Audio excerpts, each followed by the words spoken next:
Hi, everyone. Welcome back to Music Wise. I'm Donato Cabrera, Music Director of the California Symphony and the Las Vegas Philharmonic.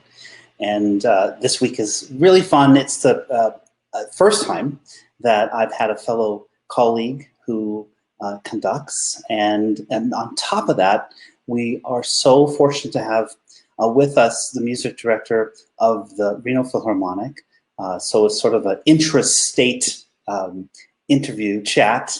And so please help me welcome Laura Jackson, Music Director of the Reno Philharmonic.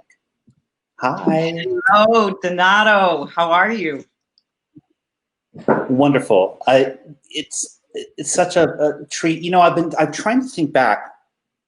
You know, we have been doing this thing that we do about. We're basically contemporaries, and I'm trying to remember when we first met in person. I think it was at the Nashville Conductor preview, right? That's what I remember, yes. Okay. Yes. I remember I had heard about you. I even think maybe online we had chatted a little bit or sort of, you know, known of each other before that. But that was the first time we met. And I've just been one of your biggest fans ever since. Well, and likewise, and you know, who would have imagined that here we are conducting the two orchestras that are in the state of Nevada, and big world ends up being small. That's right, and you are conducting in. I'm also from Nevada, and you know, so having grown up in Las Vegas and in Reno, knowing both orchestras, it's just such a wonderful, of course, it's the typical, it's a small world story, but it's also this sort of these lovely these circles being closed that are so fun to sort of talk about. I wanted to start off with a couple of questions. I've always been curious. I know you're a violinist. Yeah. At what point did you, playing violin, and again, we can talk about in depth, at what point did you start looking at that person in front of you thinking, you know, I'd like to try that? It happened for me through playing in orchestra. And, you know, I had grown up, I started out as a, you know, little kid playing violin. All my dreams were about being a violinist, playing at Carnegie Hall. I was walking through a cornfield every day to go to my public school, my one hallway schoolhouse in Pennsylvania, and then in upstate New York. I lived in a little town on the lake. And so violin was my world, and I didn't have a whole lot of like a super intense musical environment around me, but I was really lucky to have a public school that had a music program. And I was lucky enough to have a violin teacher, and, you know, so I was able to propel my music studies forward. Now, in terms of getting excited about conducting and making that transition, that happened for me when I was in college at Indiana University. And I was sitting in orchestra, and I found that I would, you know, I actually missed an entrance. We were playing Mahler's Fifth Symphony, and I was listening to the woodwinds, and I was suddenly so transfixed by the beauty of what they were doing at this particular moment that I missed my entrance. And, you know, sitting on the front stand of the second violins, you know, it's not really a great idea to do that. So, you know, and then suddenly I was listening to the timpanist, and how he was able to absolutely transform the momentum of the piece by the way he, you know, struck the timpani and the type of mallets that he used. So it was actually through that kind of fascination that I started studying scores or just looking at them. I didn't even know how to read them at first. You know, it's like, where are the strings? I was used to reading one line. And so, you know, it's a fair amount of work to rebalance your hearing, to realize that the first violin part is really not the entire universe. It's most of the universe, but it's really not the universe. There you go. There are occasionally worth listening to, you know. So that took a little while, but it was, you know, I mean, as a violinist in orchestra, as a player in orchestra, you're usually looking up at the conductor going, oh my goodness, you know, like, what is he or she doing? They're, you know, total idiot, you know, I can do that better. And so I wasn't fascinated with that. I was fascinated with the organism of the orchestra and how all of those disparate voices and characters of instruments go together in this miraculous way and then somehow create beauty. And then I would say the second half of it, the practical part that got me really, you know, so I was already interested in it. And then I was injured. So this was, you know, the typical player tendinitis problem. And so here I am sitting on my rear end at Indiana University, and I can't play the violin for a while. And I'm sitting in orchestra and like listening. I started listening. Then I started singing in choirs as a lab rat for the choral conductors. And so then you're watching a teacher work with them going, no, what are you doing? Don't do this. Move your hands like that and ask for this and that. And then you start to realize how a conductor can mold and change and again transform by just tweaking little details. So that the fascination grew, and eventually I fell into, I don't know, whatever, flailing for a living. I call that too. Yeah, waving your arms around for a living. Someday we'll levitate. We can. So I have a couple of questions. So. Or observations for those of us who are for those of you who are watching, that, you know, I started a doctorate at Indiana University, and one of the amazing things about that school is that it is just, how many orchestras? There are 6 orchestras? When I was there, it was 5.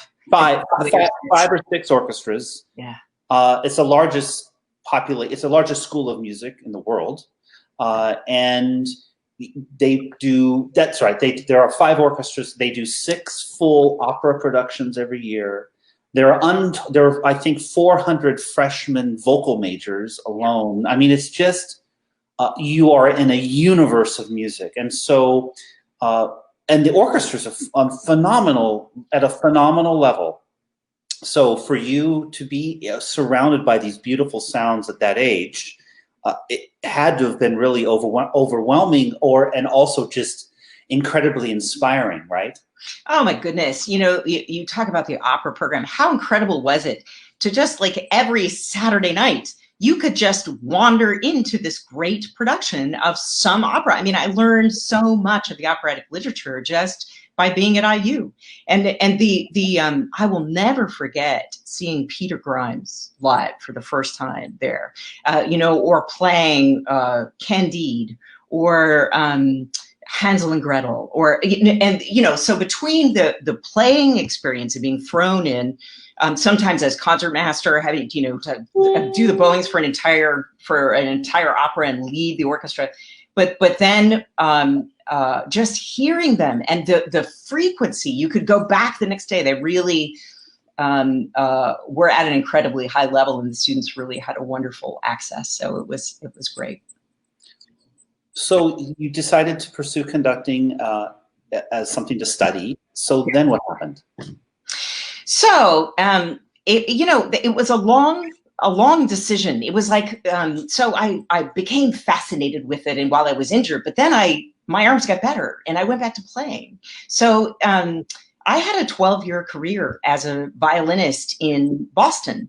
And I was in I would say, the New England Freeway Philharmonic, playing in every orchestra imaginable, and teaching at the same time. I was a really passionate teacher of violin at Phillips Exeter Academy. Mm-hmm. Of course, you know, an international school, kids from all over the place, and wonderful string playing, really, really wonderful level of playing. And my colleagues there were so tremendous, you know, Boston Ballet concertmaster, just some of the best players. So when we got to do faculty chamber music concerts, for instance, it was just so tremendous. It was I felt like I really learned from my colleagues, because of course at that point I was just in my early 20s. So that was a marvelous experience, and I very gradually made my way back to conducting part-time. So it started at Phillips Exeter. They needed a conductor to do the very beginning string ensemble. So these are, it was about like 6 string players. This is, not an enormous orchestra. And they barely knew which end of the violin to put under their chin. It was, and what was kind of a relief to me was that they were so engrossed in just pulling any sound out of that thing that I could have been doing, I don't know what, I could have been doing cartwheels, and they were completely unaware that I existed. So I could do really stupid things and learn. But also I had to figure out how to communicate and how to get effect. And it wasn't by looking masterful and doing a nice beat. It was, you get the train to come in on the tracks. You do whatever you have to do to make something happen. Just to start and end together, like that. So that was, and I'm so sorry this keeps bombing. I turned it off 25 times. And I think we're just gonna have to deal with bells in the background. Fine. Anyway, I started that way. And then an amateur chamber orchestra in Western New Hampshire opened up, the Nashua Chamber Orchestra. Mm-hmm. And I say they opened up. They were looking for a music director. And my mentor, my guru at Phillips Exeter was a wonderful violist and just a wonderfully gifted educator, teacher, pianist, everything. She was, and conductor. She was just great. And she threw my name in because she knew I could play a string instrument and I was interested in conducting, and thought maybe, I could help these poor folks out in Nashua. So I showed up for my audition, and they were rehearsing in the biography section of the public library. I will never forget, like, walking in and I'm like trying to make my way. I'm imagining this stage, I'm like all nervous for my audition. And then it's like, no, they're downstairs. There's a little paper sign, pointing there. And I walk down and I'm like going behind the stacks, and like, I find this little group of musicians, I'm like, really? Okay. So it turned out to be the most wonderful thing. They taught me everything I know. I became their music director for 8 years, and we really built that institution. We put it on the map. We did a lot of wonderful concerts. They are still going strong. I was just the other day in touch with someone who plays in that ensemble, still played under me and is still there. And I love them with all my heart. And it was really that experience that made me jump ship for good. And the reason is, it's because I looked around one day and I saw a grocery store clerk, a famous chemist, a librarian, a school teacher, a 12-year-old, a 90-year-old. I saw all these people, some of them driving 2 hours one way in order to come together once a week and create beauty. And there was something so incredible. I mean, I felt like, what else is there in life that does this, that pulls all these people together for this incredible experience that's about being present, that's about being fully present with each other. So I was hooked. That's really, after that, it was, sure, I kept playing, and it was a little while before I had the guts to leave an entire freelance career, that I built up for 12 years in New England. And then I'm in my mid-30s, and to just jump ship and say, I'm going to go do something way less practical, way more risky, and way more idiotic. My parents were so not thrilled. They were like preparing the guest room for me to move in when I failed, Oh, man. What were some of the moments where you were in studying conducting, or in your first positions as a conductor, were those aha moments in terms of the gesture meaning something that you didn't expect? In other words, I remember the first time I conducted was at UNR. It was with the UNR Orchestra, and I did Smetana's Mavlast, and I remember giving the first upbeat. I'd given up, maybe done a little bit of conducting in high school, and not really, but giving that first upbeat and hearing the flutes play with the pizzicato and feeling like I really had no control of that. I gave an upbeat, but really I wasn't responsible for the sound that happened. You know what I mean? When you play, my instrument was a horn. So when I breathe and go and buzz my lips and press down a button, sound would happen, right? And it was you feel it throughout your whole body. And same thing when you play violin, same thing when you sing. But when you conduct, there's no physicalization of the sound, right? And it's a little odd. It's not only a little odd, it's terrifying, is it not? Right. It's because so much of it is trust. You know, you have to really, you have to believe. You have to believe in the possibility that sound is going to come out. Have you ever had the nightmare? The nightmare that, you know, you give the big downbeat and nothing happens? Oh yeah, that happens. Yeah. So no, there's a lot of trust there, and even if you're conducting, you know, perhaps a young student ensemble or a very, very inexperienced ensemble, and you're not really sure if it counted the bars right, and you're not sure they're looking at you, even though you're going to give a big cue, you know, you have to believe it. There's something. What is so crazy about conducting is that it is strangely telepathic. We do have, as conductors, we have a tremendous amount of effect on what happens. And yet, at the same time, we are absolutely helpless. And I think it's knowing that we are equally potentially damaging, and also completely out of control at the same time. I feel like that's sort of the respect that I have to bring to the situation each time I embark on that. Do you know what I mean? I know exactly what you mean, and I think that's one of the eternal qualities that keeps us coming back, right? It's that sense of what's going to happen. But if I try this little thing or try not to do this thing, it's actually more often than that, right? It's getting rid of all of the things that we think we need to do, right? That ends up being most effective, right? And I think that's the lifelong fascination, aside from the fact that we're so lucky to, and I want to talk about this next, the fact that we get to learn, constantly learn. Even if it's something we've conducted many times in the past, we open up the score to a Beethoven symphony, and it's always as if it's the first time. It's like reading, you know, a wonderful book that's over and over again. You learn more about ourselves, right? And so anyway, getting back to the idea of gesture as being something so eternally fascinating. Yes, no, it is absolutely fascinating. And I remember the first time that I conducted professionals, and that it was actually a freelance orchestra in Boston. It was a group of people that I knew and played with, and there was somebody organized this concert for a specific benefit and asked me to conduct it. But it was the first opportunity that I had to work with high-level players that if you raise your eyebrow, they react. You know, if you do the tiniest little thing, then they will react if they think that you're giving them some sort of signal. And then, of course, you know, when you do something you wish they didn't see, they saw it, but if they're kind, they'll ignore it. That was an incredible experience, because what I realized was that my imagination was the only limitation.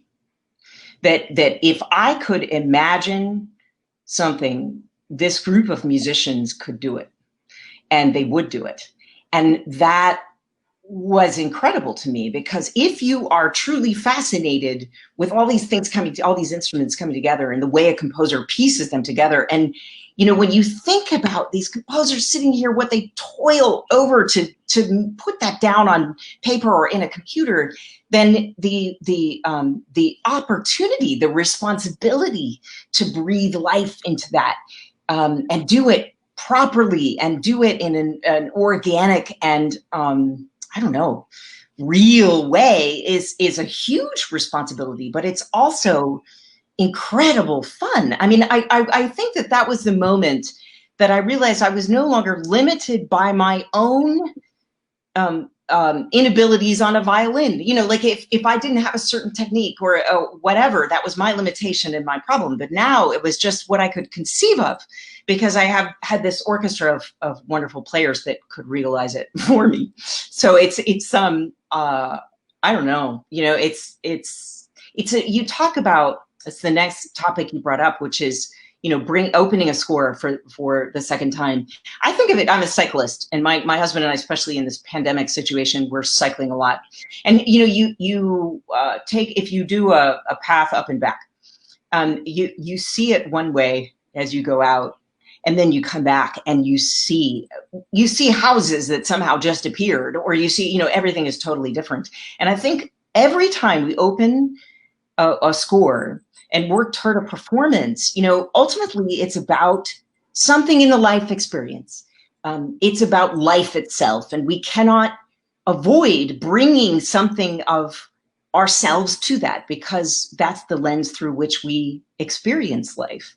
So every time we come back to a piece, we have something more to bring to it, and the chance to look at those notes, and the challenge to look deeper, to go deeper, to see the nuance in a harmony, to try a new turn of phrase, spinning something a different way, bringing out a different line, that I don't know, brings out a wonderful nuance in a piece. It's really thrilling. And even to do 2 performances back to back, or 3 or 4 or 5 performances back to back, is a thrilling thing to change things. So well said, Laura. What does it, because conducting, as you've so eloquently said, is such an interior journey. Interior, of course, in the way we prepare and study, but incredibly exterior in the way we make music with a large group of musicians.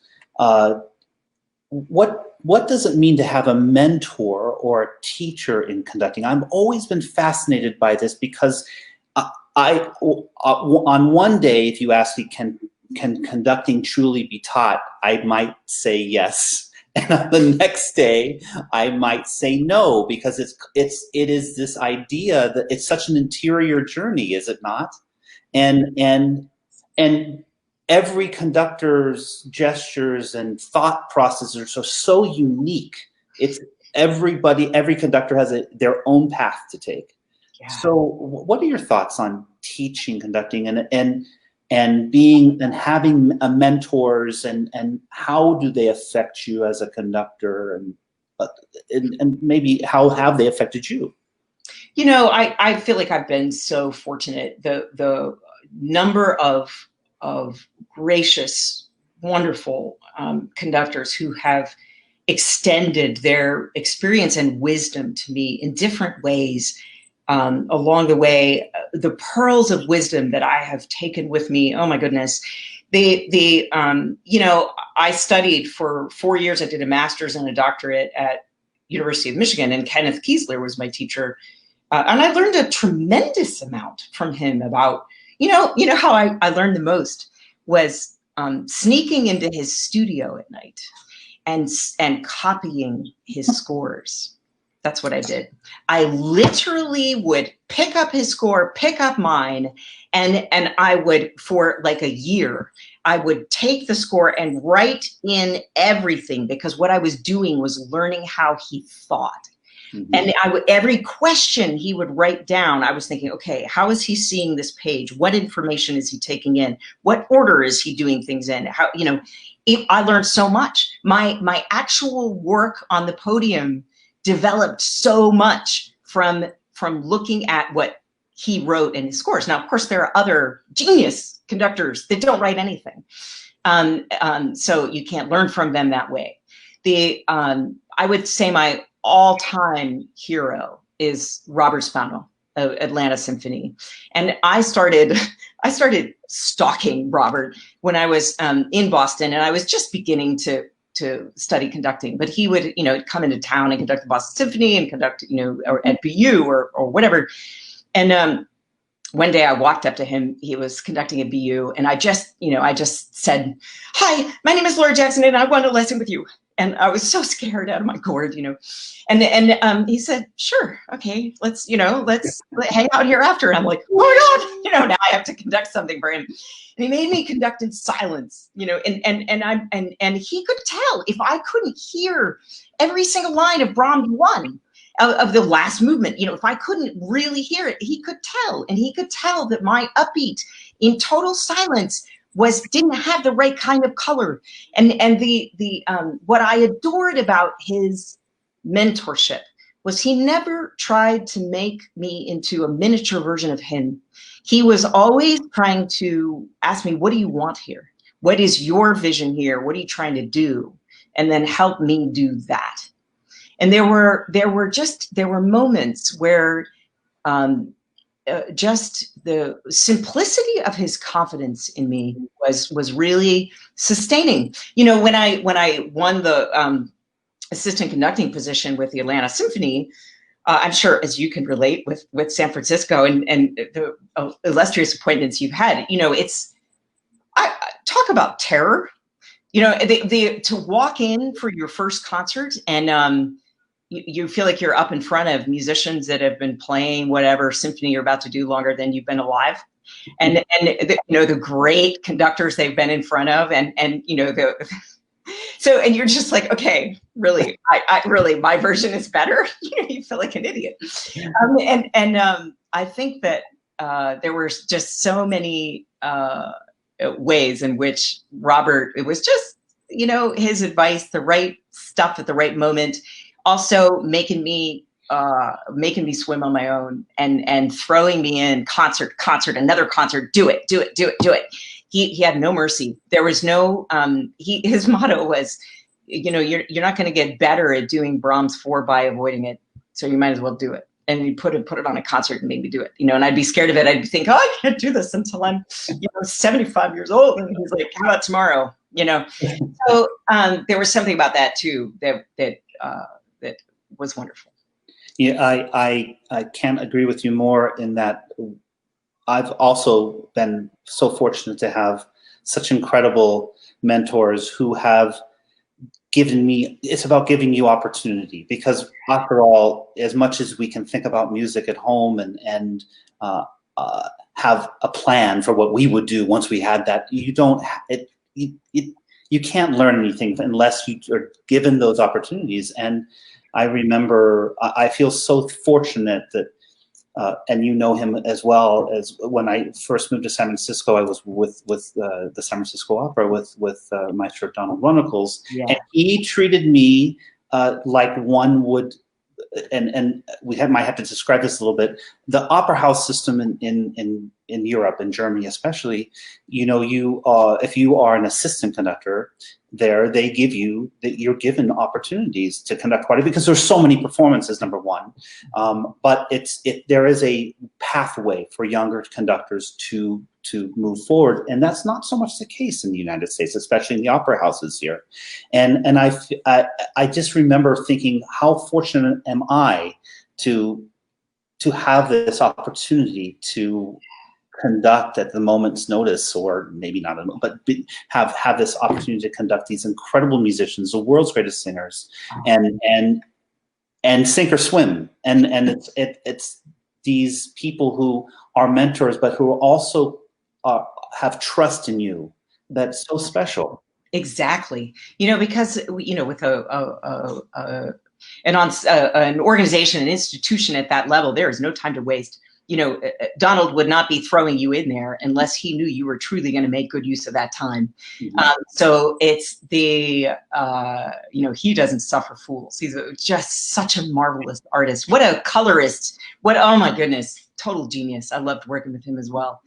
But yeah, hats off to you that you worked with him in that way. But I think the opportunities we've both had are phenomenal with in terms of having the exposures, these great artists, great conductors, great musicians. Looking at a score now, whether it's something really well, you've conducted many times, or and this is the next topic I'd like for us to talk about. a new piece of music, something that you've helped bring into the world, and you've received this new piece of music in the mail, and you see this score and you open it for the first time, your eyes are the first eyes to see this score other than the composer. What's the process by which you start learning this music? Oh my goodness. Isn't that like one of the most incredible of life's experiences? You smell the paper. Email, and you're the first one to open it. It's the baby coming out of the womb, you know. I mean, it's unbelievable. And and it's always after years of planning for this commissioning project. You know, it's after the concept, and then you find the right composer for the project, and then you have to, you know, get a whole team of your institution around it, and you fundraise and blah, blah, blah. You have to shape it, how big, how long, how whatever it's going to be. So it takes years to get to this moment. And then usually it's happening like 2 or 3 weeks after the deadline when it's supposed to be handed to you. So you know, because they've had their burst of genius, the composers, you know, after the deadline. So then it's like, okay, we have to learn this and do this tomorrow. And of course you want to know it deeper than you've known anything before, because you have the privilege of being the first one to breathe life into this thing. So it's the, oh my gosh, I think of this with the last commissioning project that I did. So in Reno, I've been so fortunate to have an institution that has really gotten behind and excited about bringing new works into the world. And we've had 3 composers in residence, and the third of which, so we did Sean Shepard and Michael Gandolfi, and then Joe Tien. And this piece called Transcend that Joe Tien wrote and we premiered last spring as the culminating event of our 50th anniversary, the Reno Phil's 50th anniversary. Oh my goodness. It was a piece that was not only celebrating the Reno Phil, but it was commemorating the completion of the Transcontinental Railroad. And this was, you know, the first railroad built to bring together East and West. And President Lincoln was trying at the same time to bring together North and South. So this was a momentous event for the nation, completing this railroad. And to what was so cool about the way we did the project was we got 13 orchestras to do it with us that were along the railroad route. So to be opening that score and knowing that this is the beginning, this is at the beginning of the train track, and we're going to do this world premiere performance, and then it's going to travel around. I mean, those performances are supposed to still be ongoing. Now they're delayed because concerts are happening right now. But when I got that, I cried. I mean, I cried. I was at my piano, and the first thing that happened was I was so excited to be looking at this that I was pulling the pages, that I actually ripped a page and then I cried. I never told Joe that I did that. I was like, horrible. I was like, I hurt the baby. You know. So, okay, this is wonderful because we're both passionate about new pieces of music and helping new pieces come to life through commissions with our institutions. How do you go about deciding who will be your partner, who will be the composer in these projects, who becomes a resident composer of the Reno Philharmonic or whatever institution you're working with? What's that process like for you? Well, you know, I'm always building relationships with composers and always on the lookout. They fascinate me. I think they are miraculous beings. I want to be around them. I want to know them. They are, a large part of the reason this art form exists. And they are the voice of our consciousness now. They are our mirror as we look at ourselves in our world. And so I am always meeting them and looking at their music and listening to their music. And I have lists and lists of composers and the different types of things that they write. And then in terms of choosing a project, it's a very it's a really tricky thing. You have to get it right, because what I'm always looking for is something that my community in Reno can really own and feel like. It's not like medicine. You know, new music is not going to be like medicine. It's like, oh my gosh, the Transcontinental Railroad is something that made Reno Reno. It has a huge anniversary. Wouldn't it be cool to celebrate our city and celebrate that event in history to get everybody who's fascinated with trains around us also fascinated in this work and in this project? And so there were all these hooks, these in points, these, you know, where people could decide that they want to come and experience this piece, even if they weren't so used to listening to symphonic music. So I would choose a piece that has meaning, that extra musical meaning. And then in terms of the composer, I'm always looking for a composer that has a unique voice, that has found, of course that is a very subjective thing for me to decide, but I need to feel as though they're not just writing pretty notes that'll sell well. They're writing from a place that is uniquely theirs, that is a place of depth where they are, that it's genuine, that my musicians are going to respect, that they're going to sit up straight and play hard and dig into that music and give it everything they have. And at the same time, when I perform that on the stage and an audience is hearing it for the first time, they are also going to be able to relate to it.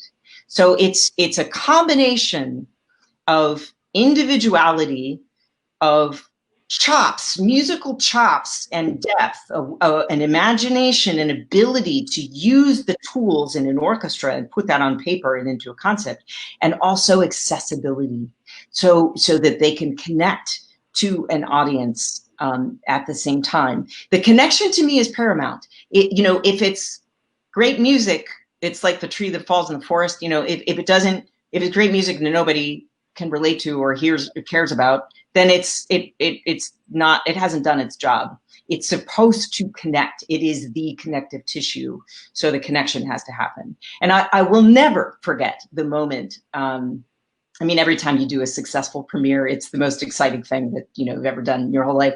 But when we did the world premiere of Transcend, and when Joe came up on stage at the end of the performance, and everybody went bananas.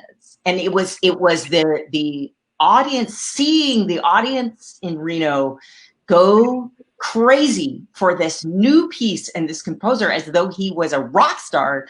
I just was beside myself with joy. It was a great moment. We have a clip of this incredible piece by Joe, Transcend. Let's listen to a little bit of it. What are we going to hear? So the first clip is the climax of the first movement, and so it's a 3-movement work, and the first movement is pulse, and what he's capturing here are the teams of workers from the Central Pacific Railroad and the Union Pacific Railroad working furiously from either end in a race to get to Promontory Point first. And there's this fast, furious, no holds barred, all dangers taken, you know, just throw things down and get it done. And there's a man versus nature kind of fury as they're tearing through the Sierra Nevada, you know, the mountain range, just blasting you, their dynamite sticks going off. And it's just this fast and furious pace of the workers laying the track. Let's listen.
Really powerful music. Tell us a little bit more about Zhou Tian. Where did he study? Does he live in the United States? He lives in the United States now. He was born in China. He moved over here at 18, 19, studied at Curtis and Juilliard. I got to know him through the wonderful, great composer Jennifer Higdon. Now we were talking about mentors, MTT and Robert Spano, both huge with contemporary music. And so during my years as assistant conductor under Robert, Jennifer Higdon was one of the composers that we did a lot of her works, and Robert would commission her fairly frequently, and we would record. So I felt like she was like my big sister, and we would be in the booth together, and I learned so much about looking at scores for the first time and about recording and everything from being next to her. But she is an advisor. And I will check in with her often and say, who's up and coming? Because she's a wonderful mentor. And she's a wonderful mentor to young composers as well as just to people. And so she told me about Zhou, and this is way back. This is, I don't know, 2007 or 8.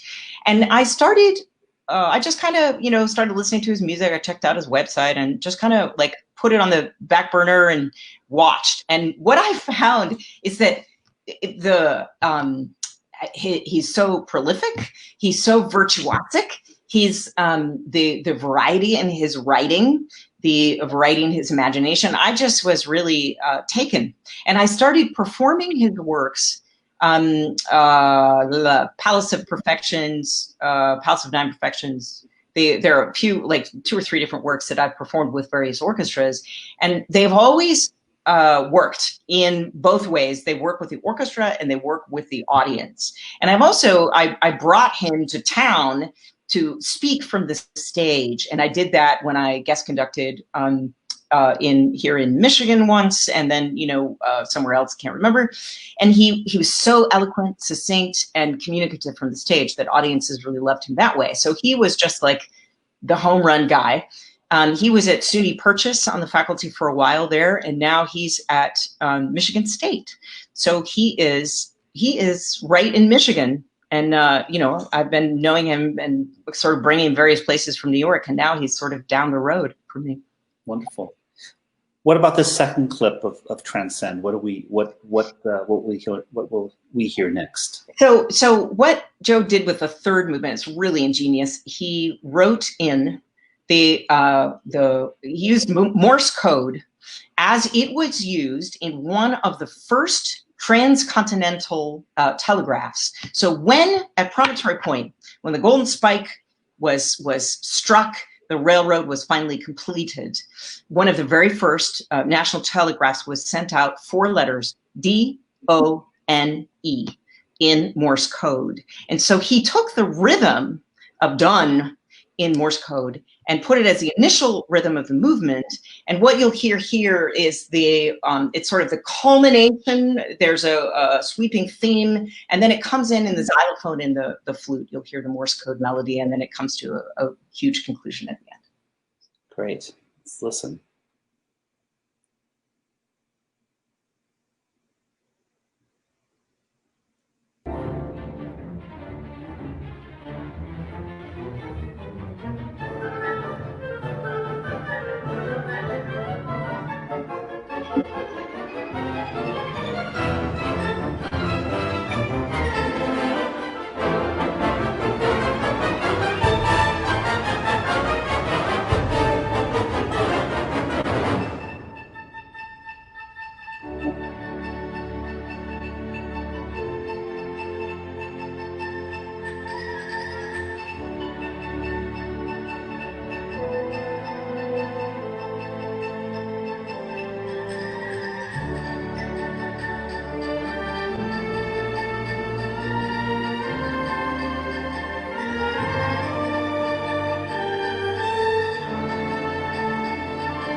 It's such an exciting piece. It makes me miss my musicians. Oh my gosh. Yeah. We're all missing our colleagues so much right now. I know. And they sound really, boy, you've done such a wonderful job with them over the years. They really sound great. They are, I'm so proud of the work we've done together, and they're amazing musicians, amazing talents, and I'm honored to work with them. It's great. One of the things that, one of the wonderful things that you've been able to do with this piece and other commissions is to develop what we call a consortium of orchestras, because I think one of the unfortunate aspects of when you commission a piece often by a composer is that if you've commissioned it, play it and perform it that one time. And then that piece sort of goes onto the shelf of the music library down in the basement. And it has this suspended animation for eternity often. And there's so many pieces that I'm sure that are in the libraries of various orchestras around the country that more than deserve to be heard again. I know. But when you have a consortium of orchestras, in this case, you said there are 13 orchestras that have agreed. That means that once we get back together again, that this piece will at least be performed by 13 different orchestras around the country. And they will all have, because you've chosen orchestras that were along the Transcontinental Railroad, they will be able to tell the same story that the Reno Philharmonic did, which is so important in a commission, especially today with regional orchestra. Yeah, it's so gratifying to me to have a work come out of the biggest little city, come out of Reno, and for it to contribute something substantive to the national, canon of new works, and for it to be of value, of course it's of value, but for it to actually be put on seasons with Utah Symphony, Omaha Symphony, Chicago Youth, Cheyenne, Boise, just on and on and on with all these orchestras, and as a tool for them to connect with their communities. That is really, really gratifying. And that third movement with the Morse code, we have found that it works great on a youth concert. It's like a 4-minute, a piece that you can extract. And it's just brilliant that way. So I think that and then you can use it as a teaching tool about all kinds of aspects of American history. So it's I find it incredibly gratifying to not only commission and bring works to life, but then to contribute to something larger than just our community. Set that little, it's like you put the little memory in the bottle and you send it off, and you have a new piece and it happens, you put it out into the ether in the Sierra Nevada, and then you send it off and it goes tromping around, and I find that really exciting. And also it helps the composers. It helps get them out there. It helps, Joe is now Grammy nominated and was already Grammy nominated before our performance. So I take zero credit for that. But there were a lot of administrators amongst the orchestras that came on as part of that commission that did not know his work previous to this and were really thrilled by it. So I find that, really, really wonderful. Here, another composer that I worked with also in the same season, Carlos Simon. He's an incredible young talent. He wrote a piece that was very special about his own upbringing in a Southern Baptist church, and it's called Amen. And he's African American. It's really depicting a gospel church service. And he is from a whole line of preachers. And so his depictions in this piece are they're so amazing. The 3 trombones stand up and start wailing away. And Carlos is like, that's the gospel singer, that's the this and that. And then there's a blues walk going. And that just everything that he does is so imaginative and amazing, and just brings us right into his church and into his family. And it's so deeply personal. And the piece already existed in concert band version, but what I did was I actually personally commissioned the orchestral version of that piece. And I called up Michael Morgan, and he did it with Gateways, and also Ed Yim in New York with American Composers Orchestra. And I said, hey, do a little consortium with me.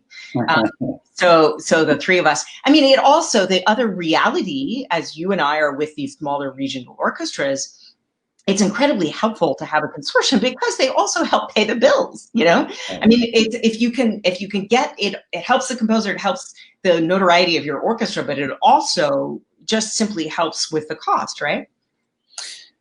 We talked a little bit about this in our email exchange. You know, we were, as we mentioned before, both fortunate to work for as assistant conductors for wonderful institutions that in some ways are like seemingly anything can be possible, is possible.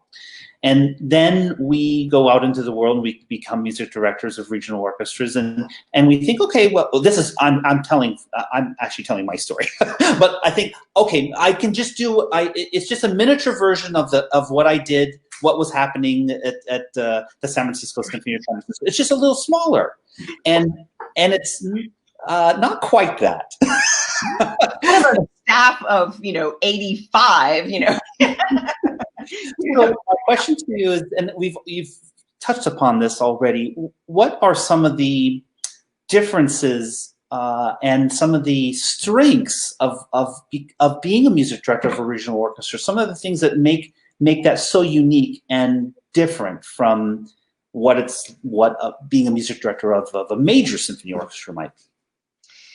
Well, I mean, I can only speak from the experience of doing what I've done, and that because I've never been music director of an $80 million budget orchestra. But what I can say, the beauty of working with a smaller orchestra is that it is so in Reno. I so value the way that the institution keeps its ear to the ground with the community, that it just can't exist without a very a vibrant connection between the people that they're serving. Now, really, no orchestra can. But what I value is that we have various committees. We have an incredible staff, an absolutely incredible. I have a fabulous partner, Tim Young, president and CEO, and the staff that we work with is just, they're so incredibly talented. And because it is a staff, of maybe 8 instead of, I don't know, 75, there aren't so many silos. We are really coming to the table. I mean, in this whole pandemic, we have been getting together on Zoom 3 times a week, all of us. And so we are a family, we are a team, we are brainstorming. I don't know, we are surveying all the time. We're talking to people, we're calling, we're picking up the phone and we're talking to our constituents. We're figuring out how to connect. And because we are smaller and leaner and meaner, we can be flexible. And as long as we are creative, as long as we look at whatever comes at us and we think, where is the opportunity here? How can we better serve? How can we better connect? Then I think there is a value in being nimble and being small, because you can turn those corners more easily. There isn't such a rut of tradition. This is the one of the things I valued so much is the attitude. I don't know if it's just in the Southwest or just, maybe I'm just lucky with Reno Phil, but it's a why not kind of attitude. Why not? Why not? Absolutely true. It's wonderful. It's wonderful. Yes. Clean slate. I have to commend you and you and your team and Tim and the entire Reno Philharmonic. A couple of weeks ago, you made what I shared this with everyone. Your announcement was the one positive announcement of a day of what I call doom and gloom in our industry. Everyone else was mentioning, how things had to be shut down and with heartbreak and sadness, and all those things are true. But your announcement about what you were going to do for the future and how you were going to stay engaged, and yes, things will be different. This is the message that was the one message that I just thought should have been shared with the world. So I just want to commend you on that, because it was excellent. Thank you. Yeah, it was just killing us to continue to disappoint our public and our constituents and our subscribers, and just say, no, canceled, postponed, sorry, can't do that, you're never going to get that, you paid for that, but we're going to give you this. No. We said, all these wonderful concerts that you can't wait to hear for next season, we're just going to put them off a little longer, put them for the following season, all of them, bang, move them. And then what we're going to do for this next season, rather than cancel, rather than reschedule, rather than keep your money for this and give you that, we are going to rebuild, and we're going to promise you what we know we can deliver. We're going to build one at a time. We're going to let you know like 8 weeks before, and it's going to be, you know, the new season 52. It's going to be the season of surprise, the season of wonder, and it's going to be incredibly creative and exciting, just different. I love it. Kudos, congratulations on that. That was the way. What's the message that should be shared? You know, we all have to be looking for opportunities, and there are opportunities in this situation, and you know, we're all going to come out of this stronger orchestras, stronger organizations, stronger teams, and stronger creative leaders. I know it. What are some of the things that you have in your years now? How many years have you been at the Reno Philharmonic? It's 11 years. 11. That's 11 years. Incredible. Yes. It's great. You know, there's this rather silly number of 10 years. You know, your music director should, and you know, having been with very successful music directorships of MTT at San Francisco Symphony, Donald Runnicles at San Francisco Opera, that far exceeded that, and had such an incredible. These partnerships were so meaningful over the course of way longer than 10 years. What are some of the things that you still would like to achieve, and some of the dreams you have now with the Reno Philharmonic that you may not have had when you began? Oh my goodness. You know, for me, it's all about community and connection. And I see us, we are on a bridge right now in this season, in this moment. We are on a bridge between what used to be and what will become, what the new world is going to be. It's going to be an altered landscape. It's going to be a whole new world. And for me, it is broadening our bridge so that the people that we are meaningful to and the ways in which we serve them broaden and deepen. So, and when I mention altered landscape, I actually have a commissioning project that is going to happen. It was in the works before, and it's based on a photographic collection that the Nevada Museum of Art has put the photographic exhibit, put the museum on the map. It is called Altered Landscape. And we are building a piece that is both about that landscape, exploring the intersection of man and nature, but at the same time exploring the term altered landscape as post-pandemic. Where are we moving toward? How do we process this experience? And I think that a new work coming out of this, what that can help us do, that can help us, you know, ground us. Art, we have the opportunity for art to truly be meaningful. Because all of our habits have been blown up. They've been absolutely blown up. And so we have to build back one brick at a time. And that's by looking at how can we serve? How can art serve?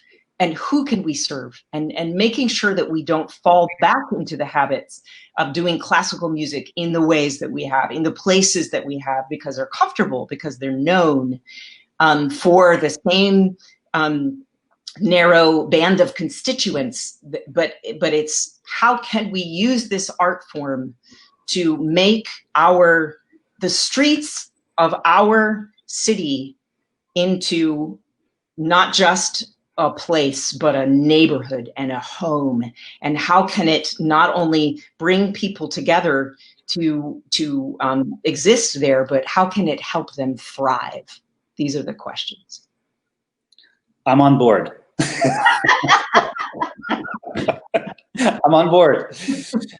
Laura, we had our these grand plans of sharing another piece of music, which I definitely want to do. You know what we will do? We'll put a link to that performance in the comments so they can see it. Sure. Describe the piece that we were going to play now, but we've run out of time. But what's Michael? A performance that was also part of our 50th anniversary season. It's a performance with the world great baritone Thomas Hansen, and he's singing a piece by Michael Dougherty called "Letters from Lincoln." So it is literally it's a 30-minute work of Lincoln's letters and words and speeches. The last movement of the entire work is a setting of the Gettysburg Address, and it's fantastic. And if you want to listen to the entire thing, you can go to hamsongfoundation.org, and you'll hear the whole thing. However, the little clip I gave you is one movement where Lincoln is writing a letter to the mother of 5 of her sons who have died in battle. Wow. And it is just heartbreaking and wonderful and so beautiful. And the way that Michael Dougherty sets these words and the way that Thomas Hansen delivers them, it's so worth hearing. So yes, please take a listen. Can't wait. Laura, thank you so much for being our guest today. What a treat and a pleasure and inspirational. Always a pleasure. I just wish we had a second hour and I want to interview you. Have you talking here? No, just wanting to see you. Love to see you too, and take care. All the best. All right, you Stay too. Safe. Bye. Take care. Bye-bye.